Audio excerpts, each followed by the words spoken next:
الرحمن الرحیم الحمدللہ رب العالمین والصلاة والسلام علی اشرف الانبیاء والمرسلین خاتم النبینا محمد اللہم صلی علی محمد وعلی محمد وآلہ الطیبین الطاہرین المعصومین المظلومین لعنت اللہ علی اعدائہم اجمعین اما بعد فقد قال اللہ فی کتاب الکریم بسم اللہ الرحمن الرحیم فلما نسوا ما ذکروا به فتحنا علیہم ابواب کل شیء حتی اذا فرحوا بما اوتوا وخذناہم بغتة فاذا ہم ملبسون صلوات بھیج دیں محمد اللہم صلی علی محمد وعلی محمد۔ فدان گرامی، آج 7ویں پارے سے ماہ رمضان کی 7ویں تاریخ ہے، اسی مناسبت سے 7ویں پارے سے سورہ انعام کی 44ویں آیت کی تلاوت آپ کے سامنے کی ہے، جس میں خدا کا ارشاد ہوتا ہے کہ پھر جب انہوں نے وہ نصیحتیں فراموش کر دی،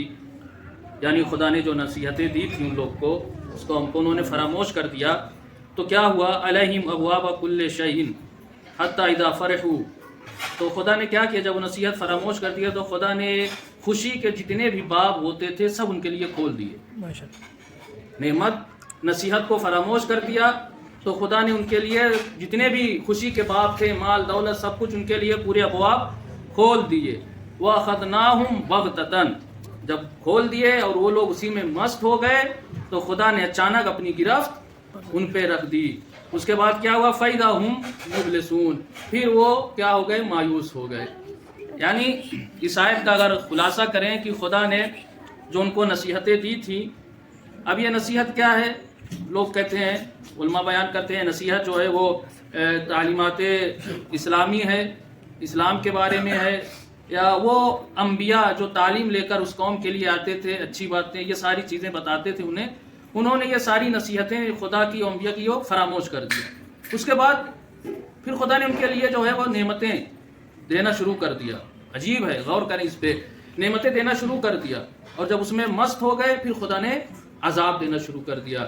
یعنی اس سے یہ بات ظاہر ہوتی ہے کہ اگر کبھی ہم خدا کی نافرمانی کریں اور خدا کے گناہ پہ گناہ کرتے رہیں، اس کے باوجود بھی ہمیں نعمتیں ملتی رہے، تو ہمیں خوش ہونا نہیں چاہیے کہ خدا ہم سے راضی ہے۔ ہو سکتا ہے خدا ہمارے گناہ کے باوجود نعمتیں دے رہا ہے، اس کا مطلب یہ ہے کہ ہو سکتا ہے خدا ہمارے عذاب کا انتظام کر رہا ہو، ہمارے عذاب کا انتظام کر رہا ہو۔ اس کی مثال آپ قرآن میں دیکھیں، پوری قوم ہے، جناب نوح کی قوم، نعمتیں دی فراموش کر دیا، بدلے میں کیا ہوا؟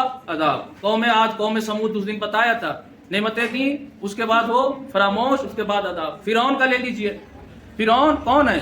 فرعون کو کیا کیا نہیں دیا خدا نے؟ سب کچھ دے دیا، دولت، مال، شہرت، پوری حکومت۔ جناب موسیٰ نصیحتیں کرتے رہے لیکن اس کے اوپر اثر نہیں، اس کے باوجود خدا دیتا رہا، حتیٰ کہ دریائے نیل بھی دے دیا، سب کچھ دے دیا۔ جب یہ ساری چیز دیا، اس کے بدلے میں فرعون نے کیا کہا؟ خدائی کا دعویٰ کر بیٹھا، اس کے باوجود خدا دیتا رہا۔ تو یہ نہ سمجھ میں خود اتنا منکر ہونے کے باوجود نعمت کیوں خدا دے رہا ہے؟ اس نعمت کو ایسے کیا کہ دریائے نیل میں خود فرعون کو غرق کر دیا، اور خدا نے آواز یہ بتا دیا کہ اگر تمہارے گناہوں پر نعمتیں ملے تو خوش مت ہونا، یہ تمہارے عذاب کا جو ہے وہ مقدمہ ہو سکتا ہے۔ ایک صلوات بھیج دیں محمد وعلی محمد۔ اللہم صلی علی محمد وعلی۔ اسی کے سلسلے میں رسول اللہ ارشاد فرماتے ہیں، حدیث ہے، اور یہ کتاب مجموع البیان میں ہے، اور یہ تفسیر ہے شیعہ کی، اس کو فضل بن حسن تبرسی جسے شیخ توسی کے نام سے مشہور ہے، مجموع البیان کتاب ہے۔ اس میں یہ حدیث آئی ہے کہ رسول فرماتے ہیں اسی آیت کے سلسلے میں کہ جب تم دیکھو اللہ کسی بندے کو اس کی نافرمانی کے باوجود نعمتیں دے رہا ہے تو یاد رکھ لینا خدا اس سے محبت نہیں کر رہا ہے، بلکہ اسے جو ہے دھیرے دھیرے آہستہ آہستہ عذاب کی طرف لے کر جا رہا ہے، اور حقیقت دنیا آج کل یہی ہے۔ اس کے بعد امام علی ارشاد فرماتے ہیں اسی کے سلسلے میں، اور بہت عبرتناک حدیث ہے کہ یا فرماتے ہیں مولا علی، یا ابن آدم اذا رأیت ربک سبحانہ، اے ابن آدم جب دیکھو کہ تمہارا رب کیا کر رہا ہے، دیکھو تمہارا رب تمہیں مسلسل نعمتیں دے رہا ہے، نعمتیں پہ نعمتیں، نعمتیں پہ نعمتیں دے رہا ہے، حالانکہ تم گناہ کرتے جا رہے ہو۔ ادھر سے خدا نعمت دے رہا ہے اور تم گناہ کرتے جا رہے ہو، تو مولا فرماتے ہیں تو یاد رکھ لینا یہ نعمت نہیں ہے، اس کی سزا ہے، اور اس کی سزا سے ڈرو۔ کیا ہے؟ اس کی سزا ہے، اس کی سزا سے ڈرو۔ ہو سکتا ہے یہ عذاب کا مقدمہ خدا بنا رہا ہو. لہذا ان چیزوں کا جو خلاصہ آتا ہے سمجھ میں یہ آتا ہے اس سے کہ ہم اگر خود گناہ پر خدا ہمیں نعمتیں دے رہا ہے، مال دے رہا ہے، ہم دیکھتے ہیں نا فلاں اتنا بڑا گنہگار ہے اس کو اتنی دولت کیوں دے رہا ہے، ہوتا ہے سوال ہوتے ہیں اتنا ہم تو اتنا کرتے ہیں ہمیں نہیں دیتا، ہاں اس کو اتنا دے رہا ہے، اس کو اولاد دے رہا ہے، اس کو کیا کیا سب کچھ دے رہا ہے. اگر وہ گناہ کر رہا ہے اس کے باوجود خدا دے رہا ہے تو اس آیت کے ذریعے ہمیں صبر کرنا چاہیے، سبق سیکھنا چاہیے.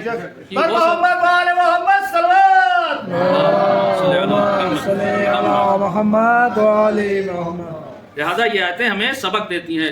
اس کے بعد جو بتانا ضروری ہے، یہ سورہ جو آیت پڑھی گئی ہے وہ سورہ انعام کی ہے. قرآن کا سورہ انعام. انعام کے معنی کیا ہوتے ہیں؟ چوپائے کے، جانور کے. کیوں کہا گیا ہے؟ کیونکہ اس سورے میں خدا نے اکثر جو ہے چوپائے جانوروں کے سلسلے میں گفتگو کی ہے. چوپائے یعنی اونٹ، گائے، بھیڑ، بکری، اس کے سلسلے میں باتیں کی ہیں. حج پہ جاؤ تو کیسے شکار کرنا اس کے سلسلے میں ہے، کون سے جانور حلال ہیں، یہ ساری چیزیں اس سورے میں خدا نے ذکر کیا. اسی کا نام انعام رکھ دیا کہ نام جو ہے اس کا اور انعام اس کی جمع ہے، لہذا خدا نے اس سورے کا نام انعام رکھا. اور اس کے ساتھ ساتھ یہ ایک دو اور آیت اس کے سلسلے میں جو آپ سے بیان کرنی ہے. خدا 5ویں آیت میں اسی سورہ انعام میں ارشاد فرماتا ہے کہ اس آیت کا خلاصہ ہے جب ان کے پاس حق جاتا ہے، کہ جب حق ان کے پاس آتا ہے تو انہوں نے اس حق کو جھٹلا دیا. جب بھی کوئی ان کے پاس مشرکین تھے، ان کے کہنے والے کون تھے؟ مشرکین اور جو فساد پھیلاتے ہیں جسے کہا جائے مفاد پرست، جو خود غرض تھے وہ اور مشرکین. جب بھی ان کے پاس کوئی حق کی باتیں جاتی تھی تو یہ اس کو جھٹلا دیتے تھے، رسول کا مذاق اڑانے لگتے تھے. تو خدا نے کہا قریب انہیں معلوم ہو جائے گا کہ رسول کا یا جو ہے خدا کی نعمتوں کا جھٹلانا اور مذاق اڑانے کا حشر کیا ہوتا ہے. اس کے بعد یہ کیسے لوگ تھے، اس آیت سے سمجھیے کہ رسول کے اوپر کیسی کیسی چیزیں گزرتی تھی. 7ویں آیت میں فرما رہے لَوْ نَزَّلْنَا عَلَيْهَا كِتَابًا فِي قِرْطَاسٍ. ابھی آپ نے پڑھا اس سورے میں ابھی تلاوت میں کہ اگر ان کے اوپر جو کتاب نازل کی گئی ہے، اگر اس کو رسول جو ہے اگر ہم کاغذ پر لکھی ہوئی کتاب بھی آپ پر نازل کر دیتے، جو قرآن ہے اسے اگر یہ پورا قرآن رسول پر نازل بھی کر دیتا خدا اور یہ مشرکین اس کو چھوتے اپنے ہاتھ سے، پھر بھی یہ کہتے تھے نہیں یہ خدا کی طرف سے نہیں، تم اے نبی تم نے یہ جادو سے بنایا ہے.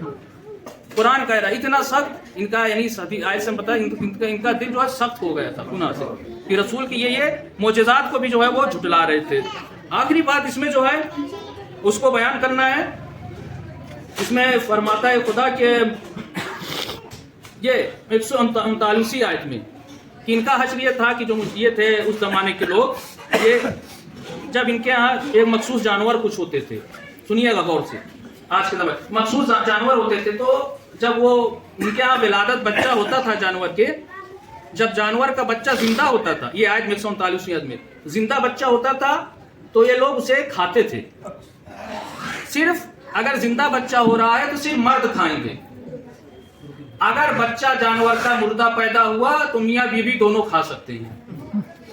یہ وہاں رسم تھی، جو ظلم اور فساد جاہلیت کی رسم یہی تھی ان کے ہاں کہ جو ہے وہ ایسا کرتے. اگر زندہ ہوتا تو صرف مرد کھاتے اور اگر مردہ پیدا ہوتا تو مرد اور دونوں عورت یعنی میاں بیوی دونوں کھا سکتے. خدا نے کہا اس رمز کے عوض میں ہم تمہیں عنقریب سزا دیں گے.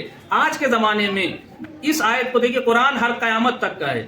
وہ جانور کا بچہ کھاتے تھے، لیکن آج کے زمانے میں بھی آپ دیکھیں گے کہ آج کی جو یہ نیا فائل کھلی ہے، کون سی؟ ایپسٹین والی فائل. اس آیت سے اس آیت کو ملائیے، اس کو زمانے کو اس سے ملائیے. آج کا جانور انسان کتنا گر گیا ہے. ہم کہتے ہیں ہم اس زمانے سے بھلے تھے. کیسے بھلے تھے؟ وہ جانور کا بچہ کھاتے تھے. یہ کیا کرتے تھے؟ یہ فائل والے انسانوں کا بچہ کھاتے تھے. وہاں بھی عذاب ہے اور یہاں بھی انشاءاللہ عنقریب ان ظالموں پر خدا کا عذاب نازل ہوگا. بسم اللہ الرحمن الرحیم. ان اللہ